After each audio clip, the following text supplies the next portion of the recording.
Mä oon ollut selvinpäin yli 23 vuotta ja tänään mä ajattelin mennä kysyä jengiltä, että mitä hyötyä on olla ilman alkoholia ja tunteeko jengi siitä sosiaalista painetta. Let's go! Moikka, mikä sun nimi on? Matias. Joni. Kasper. Yleensä, jos sun friendit vaikka juo alkoholia ja näin, oot sä ikin ollut siinä tilanteessa niin kuin selvinpäin? On.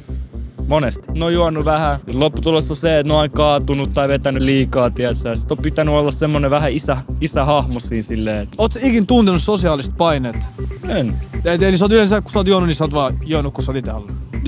Joo. Sä tunnet sosiaalista painetta? Sosiaalista painetta. Mitä hyötyä sitten sä oot ite kokenut, kun sä et oo juonut alkoholia? Ei, kyllä siinä on tuntunut ilta vähän selvemmältä ja no ehkä jää enemmän asioita muistiin, pystyy itse nauttimaan vähän enemmän. Pystyy ajattelemaan paljon suoremmin ja järkevämmin asioita. Silloin ei yleensä tapahtunut niin paljon kaikkea vaarallisia tilanteita. Osaat sä pitää hauskaa ilman alkoholia? Todellakin. Mä rakastan olla selvinpäin. Uskalla olla oma itsesi. Uskalla erottua joukosta. Se tekee ihan hyvää. On siistiä nähdä, että yhä useampi nuori uskaltaa olla oma itsensä, eikä koe, että alkoholi olisi pakollinen osa omaa vapaa-aikaa. Sosiaalisuus vaatii harjoittelua, joten ensi kerralla kun meet ulos, haastan sut testaa hengailua ilman alkoholia.